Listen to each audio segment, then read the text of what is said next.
I have a little story I want to share with you this morning. This one may actually be funny, but you can decide. One Sunday morning in a Midwest city, there was a young child who was acting up during the morning worship hour. The parents did their best to maintain some sense of order or to get the child to be quiet and sit down and settle down. But that was to no avail. So finally, the father, disturbed and walking sternly, picked up the child and went down the aisle towards the doors. The usher opened the door quickly so they could get out of the sanctuary and quit the disturbance. When the father paused at the door, the little boy called loudly to the congregation, "Pray for me, please pray for me." See, I told you, and it has something to do with the message.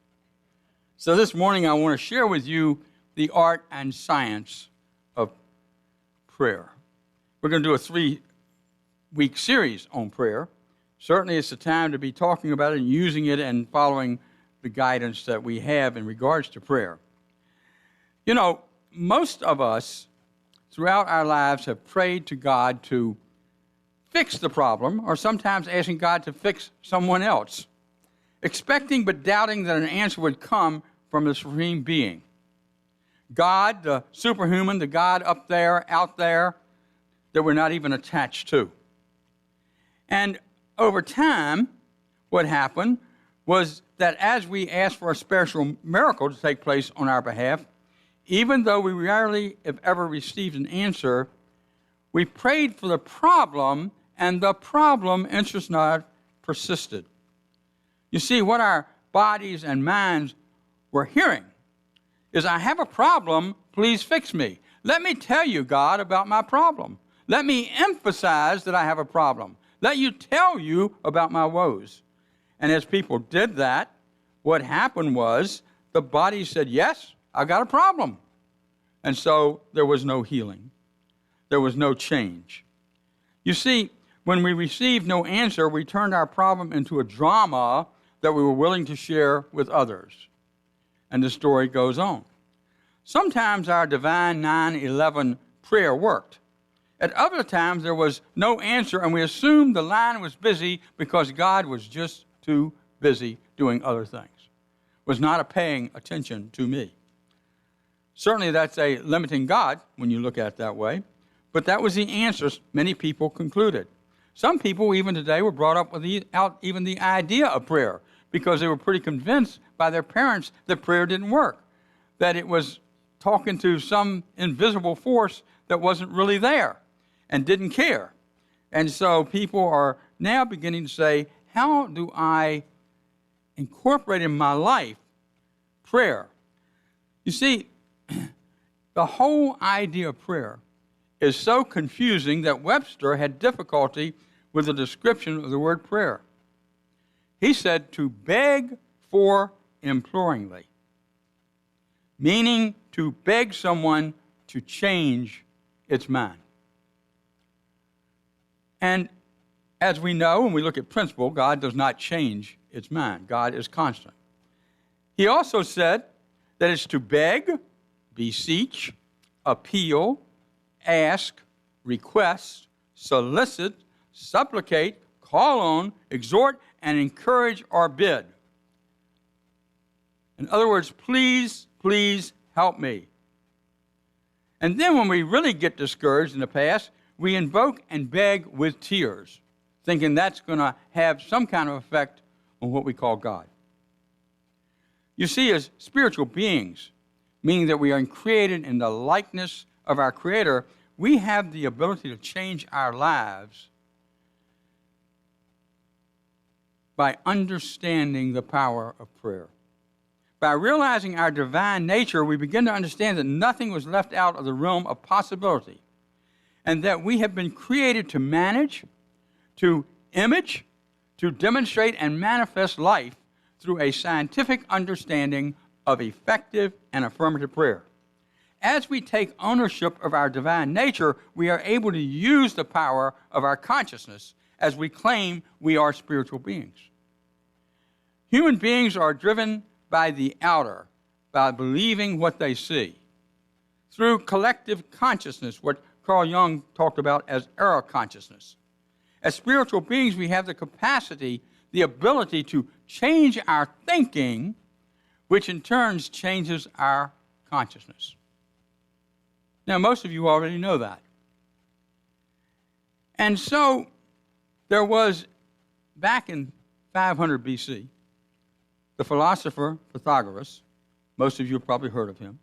He was the founder of the Crotona Mystery School, and he's known as the father of philosophy by many. He's considered to be the greatest philosopher of all. What he taught is that the Creator is supreme. Get that slide up, please. The Creator is supreme mind and the cause of all things. When we are in harmony with cause, divine mind, all we need will be made available to us. 500 BC. You see, Pythagoras said we can be one with infinite mind through the science of geometry and music and astronomy. So we're talking about the science of prayer. And he believes through science, as Charles Fillmore, our founder in Unity, believed, that science and faith go together, that science and principles go together, that they are not separate from one another, but they are one with one another. And so what Pythagoras said was that, first of all, there's geometry. And geometry, which is our next slide, is the rules of logic and assumptions that we accept without proof. Without proof. It's believing that there is an absolute without proof. It's believing that you can heal without proof. It's believing that the laws of the universe are set up so all that can take place within you. That you don't have to know it, you understand it, you feel it, you experience it. But he believed in the rules of logic and assumptions, and he said we have to accept it without proof. The second thing he said was music. And today we understand more than ever before the idea that there are different levels of vibration. But he said vibration and tones are celestial harmonies. You know that when you feel anxious, when things don't feel like they're going right, when you want to get out of the house, that you have a vibration level that goes down. You don't feel as open. You don't feel as complete. You don't feel like you're in alignment with whoever you are and what you are. And so therefore this anxiety takes over, and all of a sudden we feel the vibration in ourselves going down. However, when we go into prayer, when we know that we're spiritual beings and we live as spiritual beings, and we challenge ourselves to be spiritual beings, the vibration, we know, through testing, goes up and up. The higher consciousness, the higher the vibration. The higher the vibration, the more probability of being in oneness with all that is. In oneness with one another, in oneness with the Creator, in oneness with God, if you use that word. And so it's in this oneness that we understand this power of vibration. And then he said astronomy. He didn't say astrology. He said astronomy, which is the, and I'm not saying anything against astrology, which is the order and elements of the universe. Okay? We live in an orderly universe. How many people get up in the morning and expect it to be dark, unless you get up really early? How many people get up in the morning and not expect either sunlight in some form or fashion, or a cloudy day, or rain, whatever they're predicting? We all do, because the universe is orderly. When we go to bed, most of us at night, some work in the evenings, but when we go to bed at night, we expect it to be dark. And so the universe doesn't say, oh, tonight I'll be dark, but tomorrow I'll be sunshine. Tonight I'll be sunshine, and tomorrow I'll be dark. That's not how it works, and we all know that. So we live in a very orderly universe that has laws of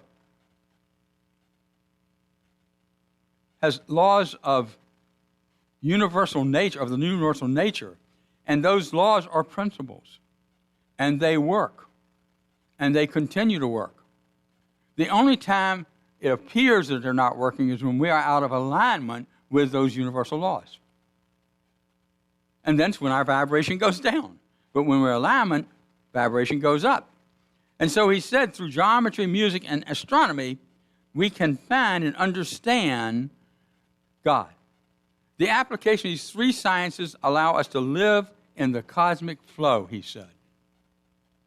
To draw from absolute truth because we raise our consciousness and awareness of our relationship to the higher power, the oneness of life, and the energy of unconditional love. This is the science of prayer. If you are in religious science or if you are in CSL, you will know that terminology, the science of prayer. The first time I ever heard it was the year 2000. I've been in Unity for about 2 years, and I went to an international conference of New Thought folks. And one person got up and gave a talk about the science of prayer. I'd never heard that terminology before. But it's so true. It is a science. And yet there is an art to prayer. And I want to share with you this art of prayer. Charles Fillmore, who was the Unity co-founder, used this invocation that will come up on the screen. I am now in the presence of pure being, immersed in the Holy Spirit of life, love, and wisdom. That's how he prepared himself for meditation and for prayer. He affirmed where he was and how he was going to show up. And so as we do that, we are able to bring ourselves into the super consciousness, into the Christ light, into the thinking of the Christ. And we can experience a meditative experience. Jesus said a number of things about prayer. He said, the Father who dwells in me does his work. Jesus didn't say, I ask the Father to fix something. Jesus didn't say, I ask the Father to do something. He said, the Father within me, that dwells within me, does the work through me, that we are divine expressions. Jesus said, don't worry. The only thing that'll do is just give you more things to worry about. But pray openly. Pray, believing, and see through the third eye. Allow yourself to be focused on your attention to who you are and what you are. Thessalonians says, pray without ceasing. And in it, he said, Christ in you is your hope of glory. I think that's the next screen. And so, I want to share a little more about that, though, because Paul had a little more about to say that. He said, now we exhort you, brethren,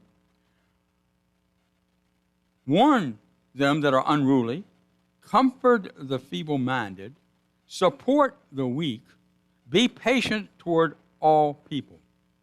See that none render evil for evil unto any man, but ever follow that which is good, both among yourselves and to all men. Pray without ceasing, and in everything give thanks. Everything give thanks. That's a hard thing to do, especially when life isn't quite going the way we want it to, especially when there are challenges in our lives, especially when there are breakups or issues with relationships that we have to work on, or sometimes we can't work on. In those circumstances, it is difficult to pray without ceasing, but that is what Spirit says. This means that every thought is a prayer, and that you're always praying, whether you're ready or not. Because you see, you are living in consciousness. And this is the beginning of the art of praying. The awareness that you are always praying, and what you think about and focus into being. Prayer does not evaluate what you are thinking. Prayer does not evaluate what you are thinking. It grants you what you are thinking. Now think about that. Prayer doesn't make a choice. Prayer says, that's a lousy thought. It doesn't do that. Spirit doesn't do that. It allows you the freedom to think like you want to.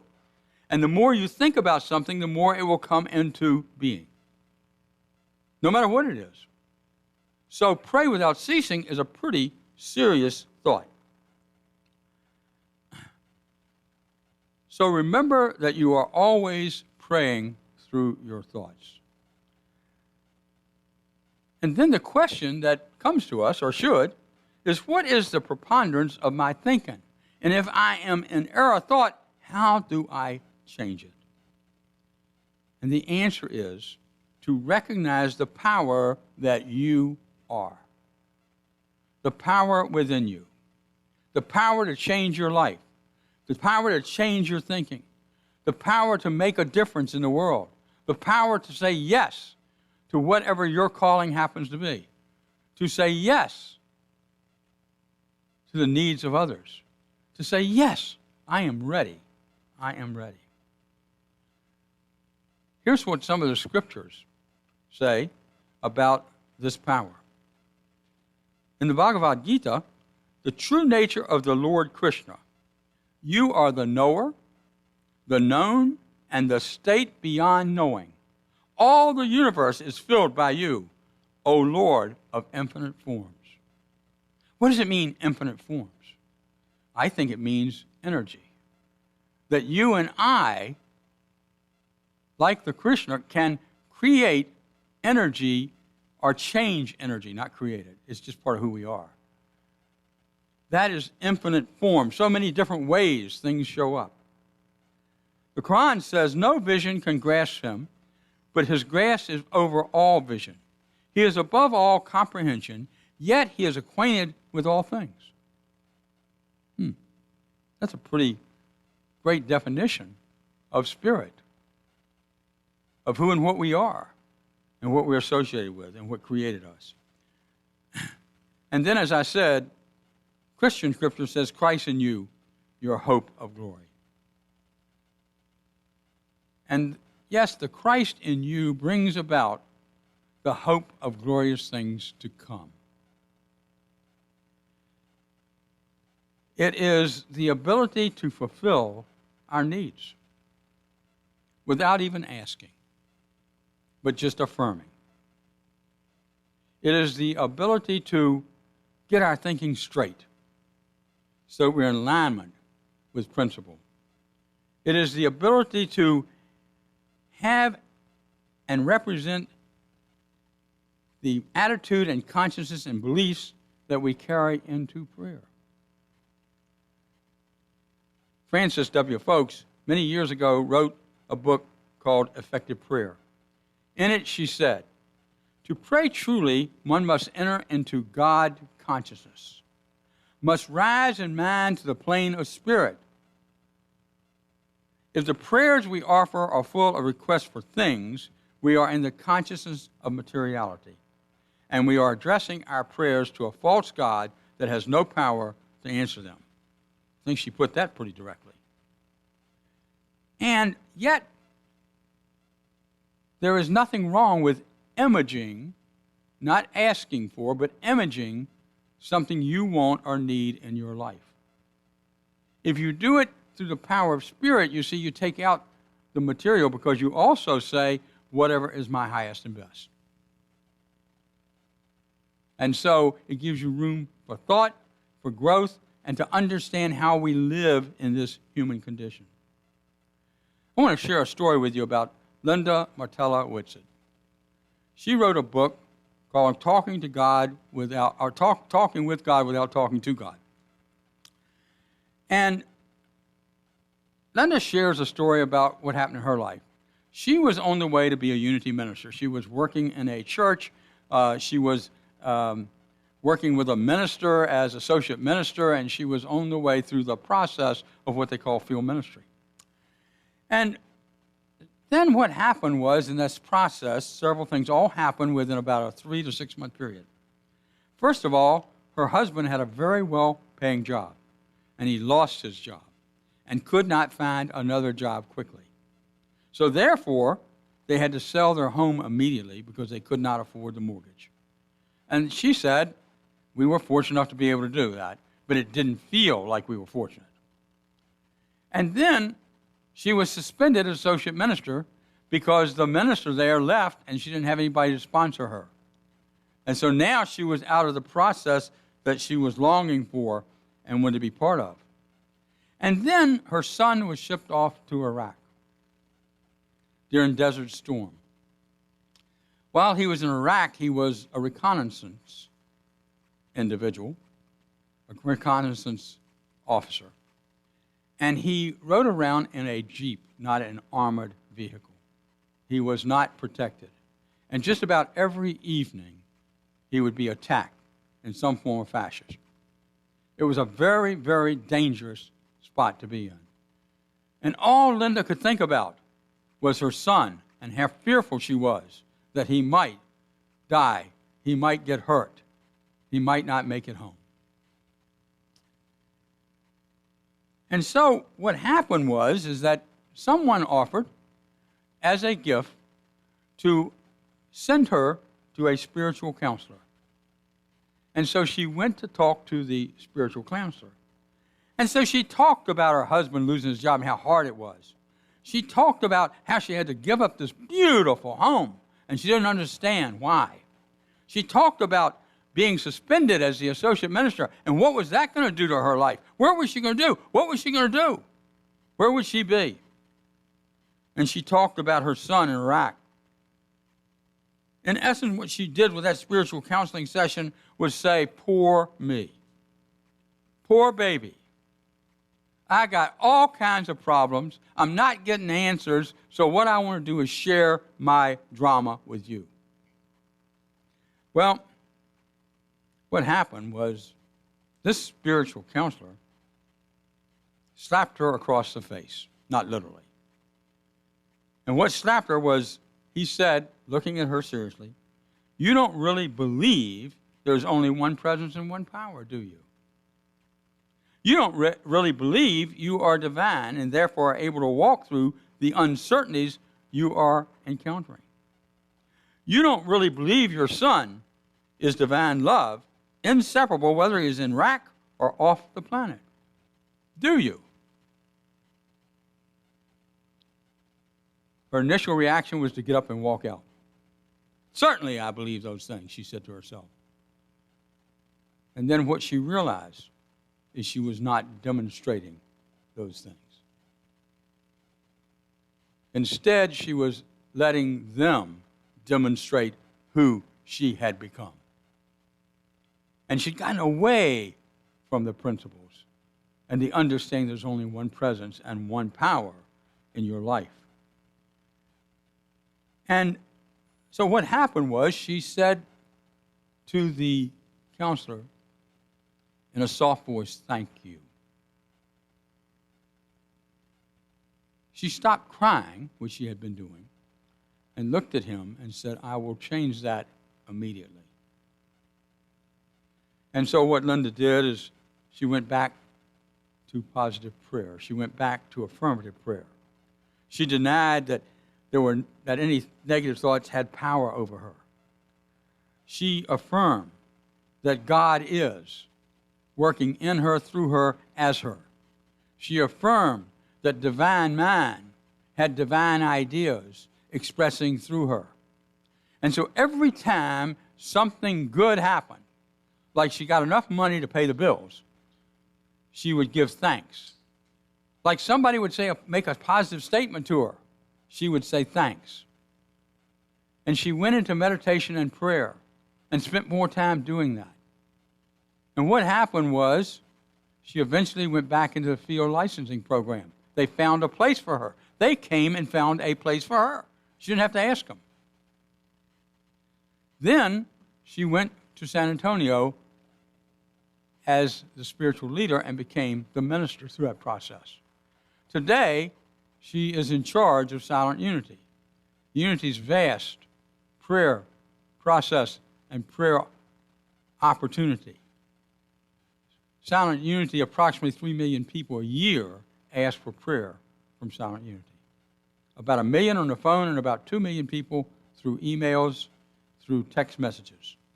And all of those are answered. Many of you have probably used it. And she says that by changing her mind about how she was to receive what was happening in her life, that understanding she was in the human condition and could manage that and deal with that in her life turned around. And she said, it didn't take as long as I thought. You see, when we really take on that prayer, when we believe that we understand that we can create our own world, when we believe that every thought you think, every word you say creates a vibration that either traps you in your human self or raises you to the spiritual self. She raised herself to the spiritual self. And so I ask you this morning, do you really believe that I am a spiritual being having a spiritual experience in the human condition? You don't have to say that out loud yet. Do I use the power of affirmative prayer to demonstrate and express the divine? And then, is there only one presence and one power, God the good, omnipotence, in your life? So let's say these three affirmations together. These are really affirmations, principles. First of all, I am a spiritual being having a spiritual experience in the human condition. Say that with me. I am a spiritual being having a spiritual experience in the human condition. I use the power of affirmative prayer to demonstrate and express the divine. Together, I use the power of affirmative prayer to demonstrate and express the divine.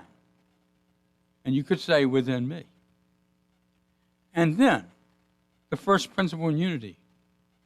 There is only one presence and one power active in my life, God, the good, omnipotence. Let's say it again. There is only one presence and one power active in my life, God, the good, omnipotence. If you are available on the 25th of July, we have an opportunity to experience with others how meditation and prayer works. Probably about 10 years ago in Washington, D.C., when they had a big crime breakout, they had a group of people, a very large group of people who got together and they did affirmative prayer and meditation for a half an hour a day together. On phones, however they could communicate. In that 3-month period, the crime rate in Washington, D.C. went down like a miracle. And the people who studied that, philosophers, scientists, those who are theologically predisposed, all said that that percentage of change could not have happened any other way, that it was directly affected to the power of prayer. So let's come together. Let's continue to hold time together in meditation. But let's come together